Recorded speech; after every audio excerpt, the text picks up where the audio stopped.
Então, boa noite a todos. Vamos dar início ali ao nosso segundo módulo, né? Da matéria de doenças transmissíveis e não transmissíveis. E hoje a gente vai falar um pouquinho sobre vigilância epidemiológica, tá? Conforme a gente está fazendo nas outras aulas, vamos deixar as perguntas pro final, tá? Pra gente não ter ali uma interrupção, para todo mundo conseguir acompanhar direitinho ali a nossa aula, ok? Bom, então, vigilância epidemiológica, né? A Lei Orgânica de Saúde conceitua vigilância epidemiológica como um conjunto de ações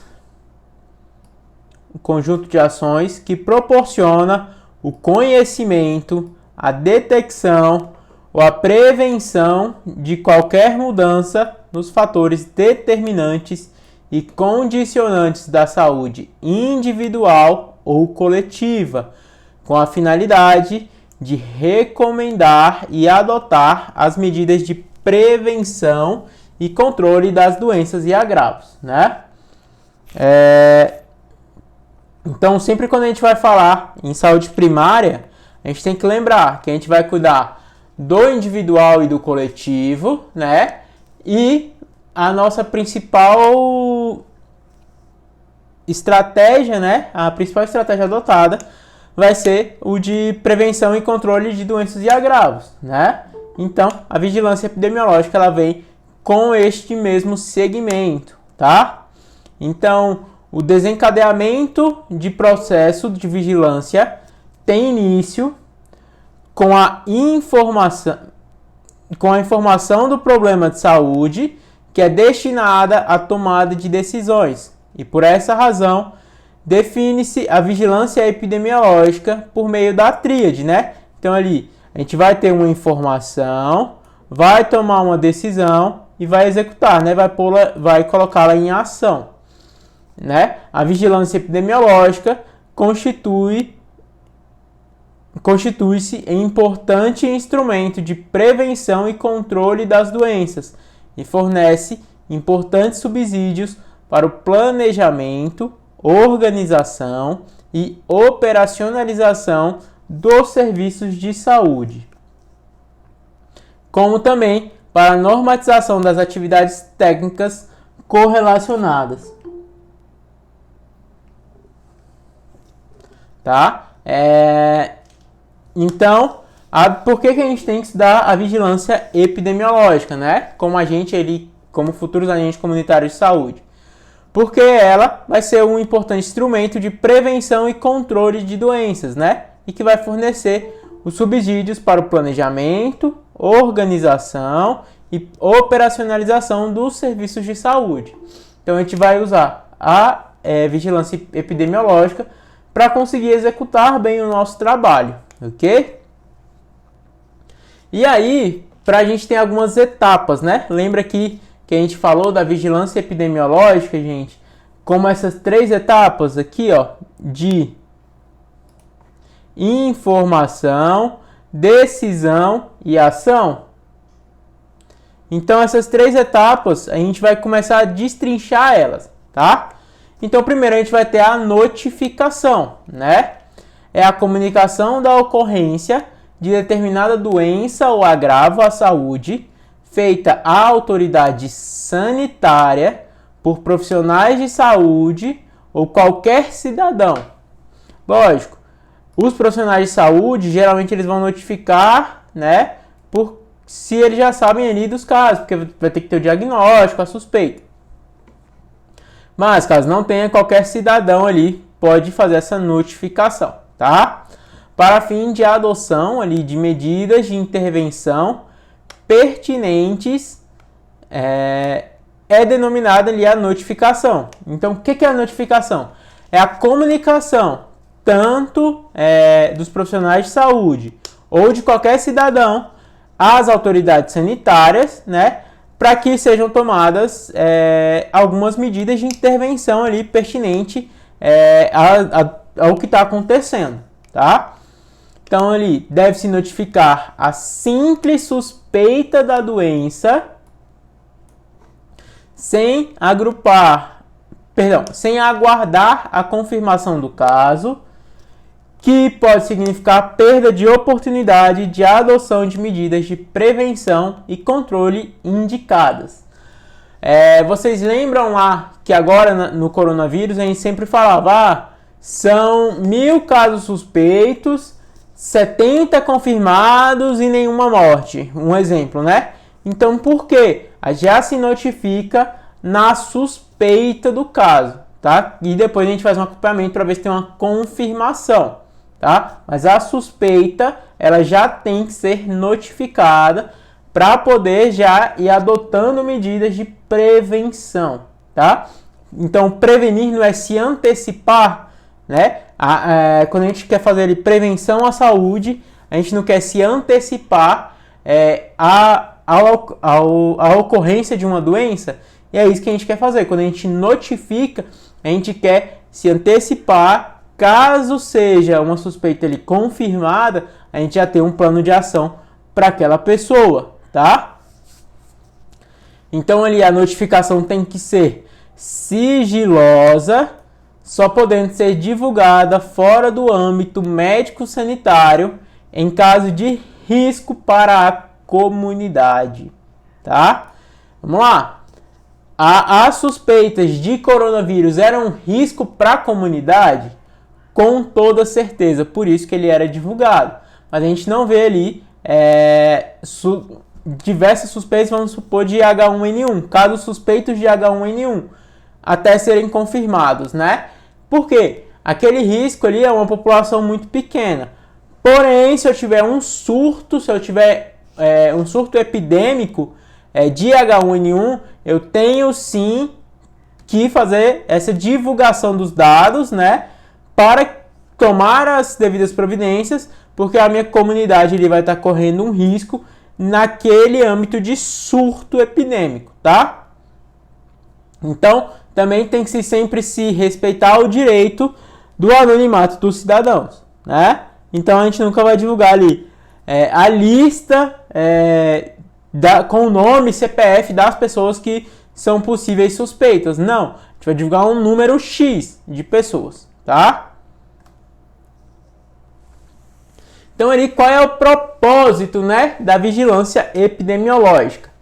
É fornecer orientação técnica permanente para os que têm a responsabilidade de decidir sobre a execução de ações de controle de doenças e agravos.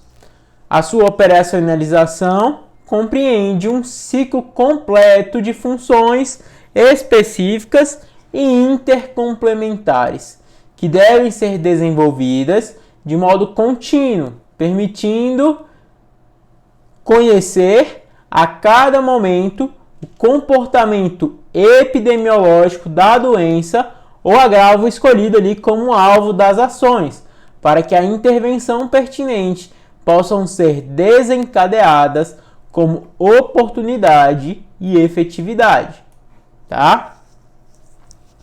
Coleta e processamento de dados, análise e interpretação dos dados processados, investigação epidemiológica, né, de casos e surtos, recomendação e promoção das medidas de controles apropriadas, avaliação de eficácia e efetividade das medidas adotadas, divulgação de informações sobre as investigações, medidas de controle adotado, impacto obtido, forma de prevenção de doença, dentre outras, né? Ele vai compor a epidemiologia, tá? É a vigilância epidemiológica. É importante salientar que todos os profissionais de saúde, tanto da rede pública quanto da rede privada, das conveniadas, tá? Bem como os diversos níveis de sistema, tanto municipal quanto estadual e o federal, tem atribuições de vigilância epidemiológica. Dependendo da inserção profissional e da capacidade executiva, técnica e gerencial de cada área, essas funções vão de simples notificação, né, de casos suspeitos ou confirmados das doenças que compõem o sistema de vigilância até a investigação epidemiológica, né, em casos de surtos ou casos isolados. A adoção de medidas de controle, coleta, análise e interpretação de dados, dentre outras. Vocês, como agentes comunitários de saúde, irão ter responsabilidades na vigilância epidemiológica? Com toda certeza, tá? Então, tem-se esse propósito da vigilância epidemiológica no trabalho do agente comunitário de saúde, tá? Por quê? Porque ele também é um profissional de saúde. Aí vamos para a parte ali de coleta de dados, né? Então, a vigilância epidemiológica desencadeia suas atividades a partir da ocorrência de um evento sanitário de caso suspeito ou confirmado de uma doença sob vigilância. A coleta de dados ocorre em todos os níveis, municipal, estadual e federal, de atuação do sistema de saúde. A força e valor da informação, né, que é o dado analisado, dependem da qualidade e fidedignidade com que a mesma é gerada. Então, se eu tenho uma coleta de dados mal feita, se eu tenho casos subnotificados, né, que ou não são notificados, ou são notificados errados, então eu vou ter um problema já no início. Todo esse compilado de dados dali para frente vai estar errado, tá? Então, por isso que temos que tomar cuidado com as notificações, de fazer ela corretamente, tá bom? Para isso, faz-se necessário que os responsáveis pela coleta estejam bem preparados para diagnosticar corretamente o caso, bem como realizar uma boa investigação epidemiológica com as notações claras e confiáveis, né? Então, gente, essa parte da coleta de dados, eu coloco ela aí como a principal, tá? Essa aí é a base. Por quê? Se eu errar na coleta de dados, todo o resto ele vai estar errado também, tá? E aí nós vamos ter os tipos de dados, né? Vamos ter os dados de morbidade, os dados de mortalidade, né? Os dados demográficos e ambientais e as notificações de surto e epidemia. Bom, eu não vou mais entrar no conceito de morbidade e mortalidade, tá? Isso a gente estudou já lá quando a gente falou dos conceitos em parasitologia. Vocês já sabem isso aí, tá? Quais são as fontes de dado, né? Então, a notificação compulsória de uma doença, que é aquela notificação que é obrigatória, tá? Quando ocorre uma doença, essa notificação é obrigatória. Vamos supor, o Covid-19, tuberculose, H1N1, algumas doenças, gente, elas têm que ser notificadas, tá? Até porque são doenças de controle muito rigoroso, tá? Então, a notificação compulsória de uma doença é uma das principais fontes da vigilância epidemiológica, a partir da qual, na maioria das vezes, se desencadeia um processo ali de informação, decisão e ação, né? A lista nacional das doenças de notificação vigente vocês conseguem encontrar pela referência bibliográfica, né? Lá no final do texto. Sua seleção baseia-se na magnitude, né? A medida da frequência potencial de disseminação. Então, quantas pessoas ela pode infectar, né? Ali pode transmitir essa doença. Transcendência, né? A medida pela letalidade, severidade, relevância social e econômica.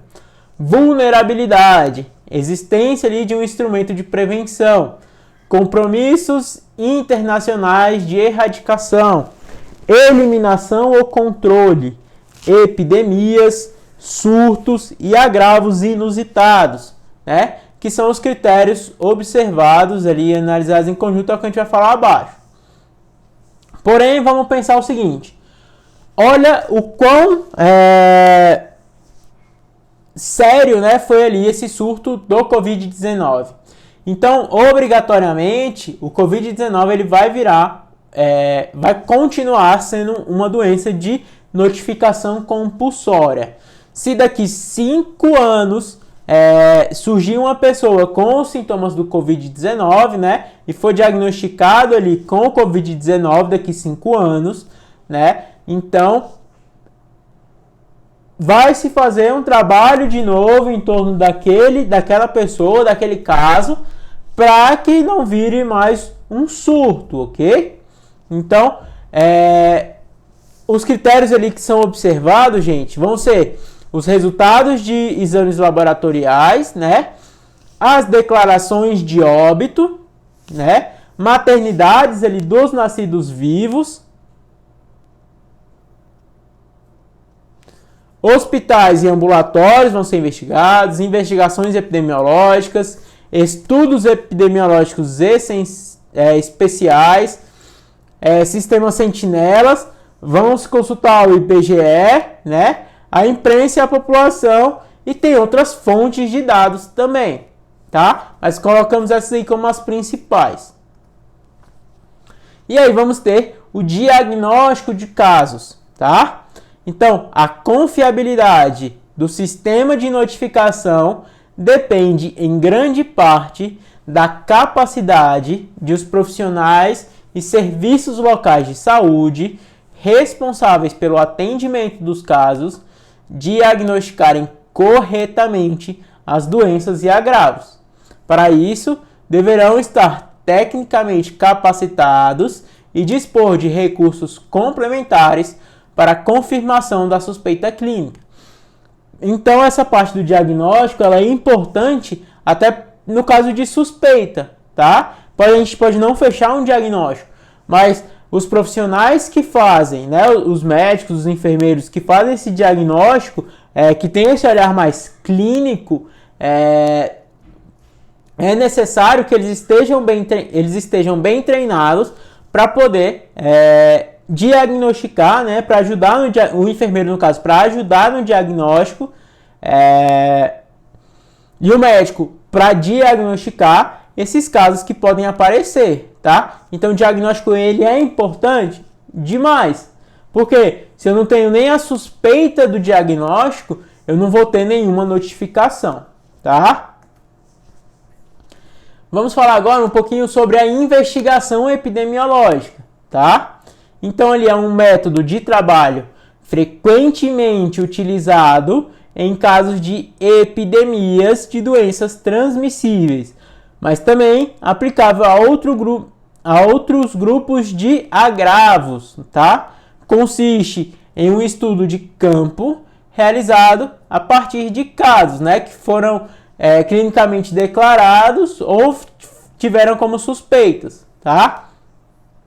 Então, a partir desses casos e de portadores, objetivando avaliar a ocorrência do ponto de vista de suas implicações para a saúde coletiva. Sempre que possível, deve conduzir à confirmação do diagnóstico, a determinação das características epidemiológicas da doença, a identificação das causas do fenômeno e as orientações sobre as medidas de controle adequado. Então não é simplesmente essa investigação, ela não é simplesmente ver de onde surgiu, tá? É criar, saber de onde veio, né?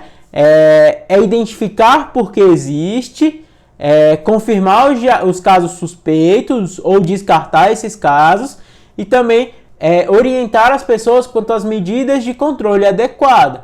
Por isso existe a vigilância epidemiológica, para eles conseguirem fazer também esse controle. Não é só saber que existe, mas da onde vem e como controlar esses surtos epidêmicos, né?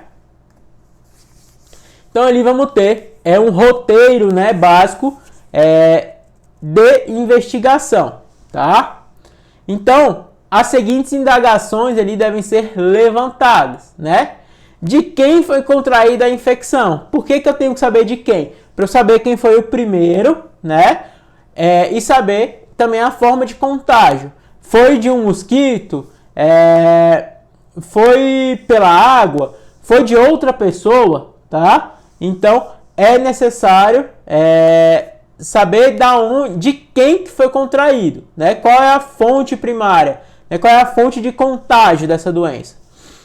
Qual é a via de disseminação da doença, né? Da fonte ao doente. Então, por onde veio? Não só de quem veio, mas da onde? Como vem? É por picada? É bebendo água? Né? É pelo ar que passa? Como é que é isso? Né?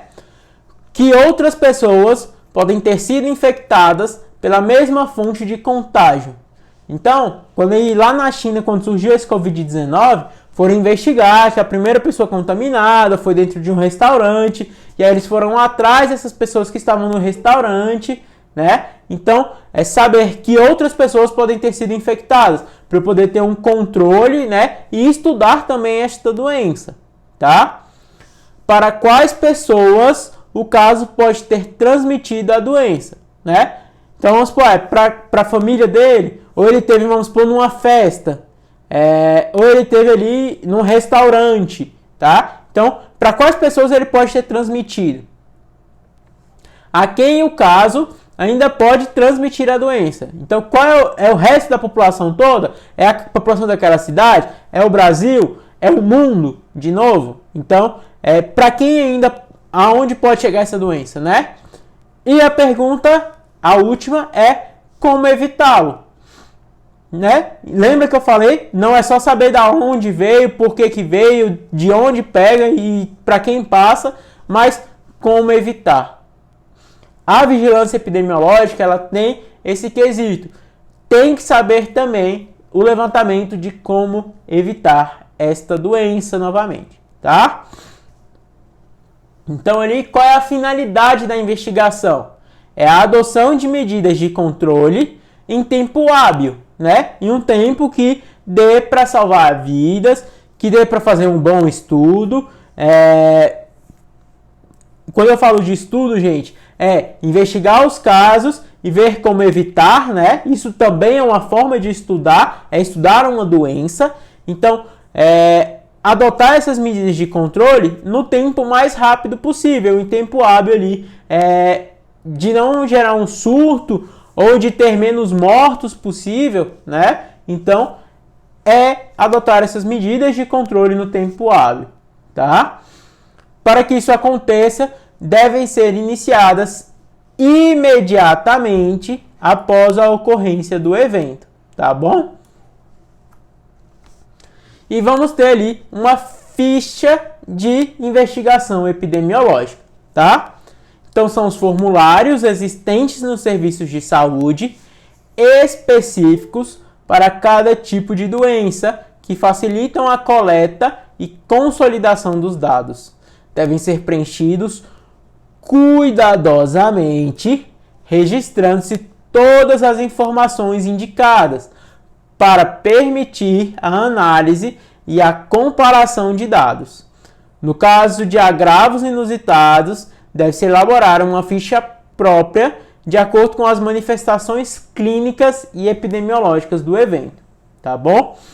Os formulários contêm dados de identificação do paciente, anamnese, né, que é a história do paciente, exame físico, a suspeita diagnósticas, informações ali sobre o ambiente, de acordo com o agravo, e exames complementares, de acordo com o agravo suspeitado, tá?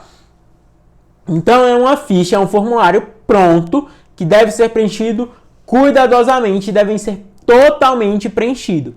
Ah, mas aí não tem como preencher todo, porque aqui no meu serviço está corrido. Não, gente. Aquela ficha, o que contém nessas fichas, nesses formulários, eles foram extremamente estudados e cada parte ali é extremamente importante para se fechar um diagnóstico, para a gente saber uma história e saber como controlar essa doença, achar quem pode ter sido infectado, achar para quem pode ser transmitido ainda, tá? Então, é necessário preencher cuidadosamente e preencher todo o formulário, tá bom? E aí, depois disso, vamos buscar pistas, né? Vamos em busca de pistas. Visa buscar a origem da transmissão, cabendo ao investigador estabelecer quais as mais importantes e o caminho a seguir, tá? Em geral, é importante definir qual é o período de incubação, né? Vocês também, a gente já falou de período de incubação, vocês já sabem o que é. Presença de outros casos na localidade, existência ou não de vetores ligados à transmissibilidade da doença, qual é o grupo etário mais atingido, qual é a fonte de contágio comum, né? Ali a água, o alimento, né? Quais são os modos de transmissão? Respiratório, contato direto, contato indireto, contato direto imediato, né? Época de ocorrência, se tem alguma estação do ano ali que é mais frequente, tá? Pode ser uma atividade que exige tempo e custos adicionais. Como eu falei, não é simples fazer essa investigação, mas ela é totalmente necessária, tá? E nem todas as doenças são investigadas, justamente porque ele não entra naquele critério ali de morbidade, mortalidade. Então, nem todas as doenças dá para se fazer esse estudo, porque dedica tempo e dinheiro, tá? E por quê? Porque é preciso financiar essa pesquisa, tá bom? Os critérios de definição para a investigação são doenças consideradas prioritárias pelo sistema de vigilância, excesso de frequência usual, suspeita de que os casos tenham origem numa fonte comum de investigação, numa fonte comum de infecção, gravidade clínica maior que o habitual e uma doença desconhecida na área, tá? Agora, vamos estudar gripe? Não tem necessidade, né? A gente já sabe ali a ocorrência, em qual época do ano que é. Lógico, lá atrás foi importante estudar essa gripe, com certeza, até para a gente se preparar ali ao longo do ano. Mas hoje em dia a gente precisa uma virose comum, não é necessário, tá? A menos que ela seja desconhecida, tenha uma morbidade muito alta, uma mortalidade ali muito alta, algo que fuja dos padrões, tá?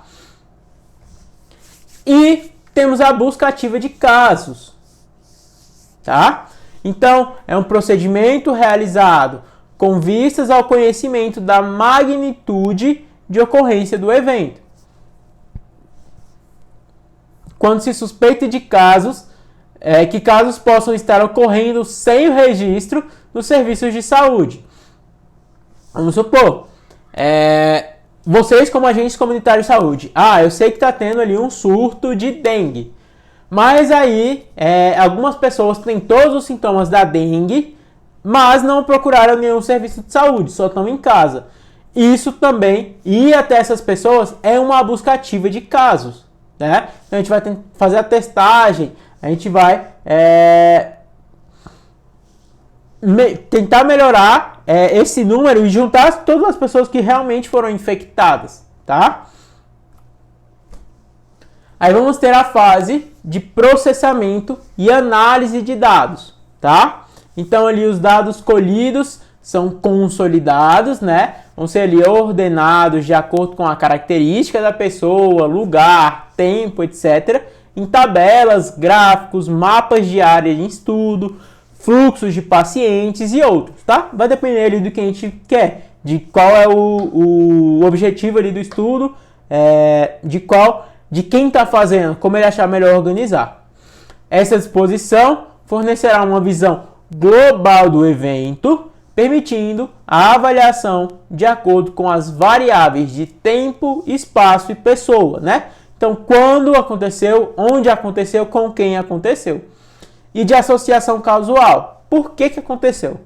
E deve ser comparada com períodos semelhantes de anos anteriores, né? É importante lembrar que, além das frequências absolutas, o cálculo de indicadores epidemiológicos, né, que é o coeficiente de incidência, prevalência, letalidade, mortalidade, devem ser realizados para efeitos de comparação.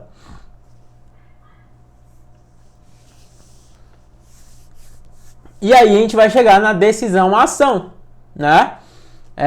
todo o sistema de vigilância tem por objetivo o controle, a eliminação ou a erradicação de doenças, o impedimento de óbitos e sequelas, tá? Dessa forma, após a análise dos dados, deverão ser definidas imediatamente as medidas de prevenção e controle mais pertinentes à situação.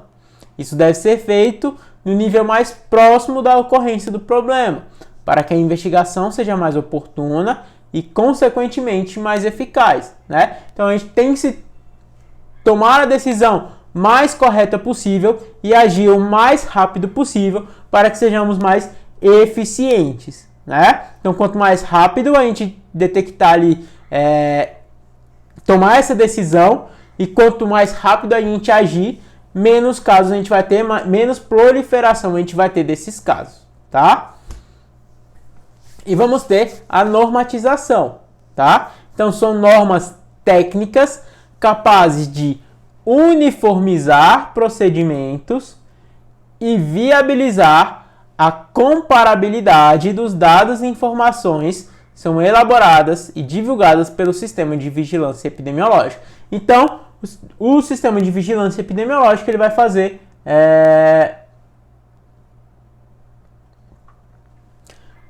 um compilado ali, normas técnicas de como agir, né, de como deve se comportar frente àquela doença para evitar, né, o contágio dessas pessoas. Então, essa normatização, essa norma técnica para uniformizar ali um procedimento, tá? E também viabilizar a comparação dos dados e informações, tá? Destaque especial é dado à definição de casos de cada doença ou agravo, visando tornar comparáveis os critérios diagnósticos que regulam a entrada dos casos no sistema, sejam como suspeitos, comparatíveis ou mesmo confirmados por diagnóstico laboratorial. E vamos ter a retroalimentação do sistema, tá? Que é a devolução de informações aos notificantes das análises, resultantes dos dados coletados e das medidas de controle adotadas, tá? Então, o que eu vou fazer? As pessoas, os profissionais de saúde, eles não me notificaram, aquela instituição não notificou que podem ter casos, então eu vou dar uma devolutiva para esse sistema, né? Eu vou dar uma devolutiva com as informações necessárias, com as análises, os resultados, os dados que foram coletados, né, de um todo, e quais as medidas de controle que foram adotadas e que esse sistema também deve adotar, tá? Então é uma devolutiva ali para essa notificação. E aí nós temos o Sistema Nacional de Vigilância Epidemiológica, tá? Então, um sistema que compreende um conjunto interarticulado de instituições, tanto do setor público quanto do setor privado, tá? Que compõem o Sistema Único de Saúde, que direta ou indiretamente notificam doenças e agravos, prestam serviços a grupos populacionais ou orientam a conduta a ser tomada no controle das mesmas. De acordo com os princípios e diretrizes do SUS, as ações e atividades, né, do Sistema Nacional de Vigilância Epidemiológicas estão sendo repassadas aos níveis descentralizados do sistema, de modo gradual, de acordo com o desenvolvimento do sistema local de saúde, da forma a evitar a descontinuidade técnica e administrativa dos programas e ações afetadas na área de saúde. Os recursos financeiros destinados ao desenvolvimento das ações e atividades são transferidos fundo a fundo para as secretarias estaduais e municipais de saúde, que têm autonomia técnica, administrativa e financeira para desenvolver as suas funções. O nível central do sistema, né, o Ministério da Saúde, que vai ser a Secretaria de Vigilância em Saúde, atua apenas de modo complementar, quando os problemas de saúde sobre vigilância epidemiológica ultrapassam a capacidade de resolução de estados e municípios, tá? Sobre os direitos autorais do documento, que foi o documento de onde eu tirei, tá? Então, todos os direitos reservados é permitida reprodução parcial total desta obra, né? Que foi da onde eu tirei. E é isso, gente. Muito obrigado pela aula de hoje. Fiquem bem, boa noite, bom estudo.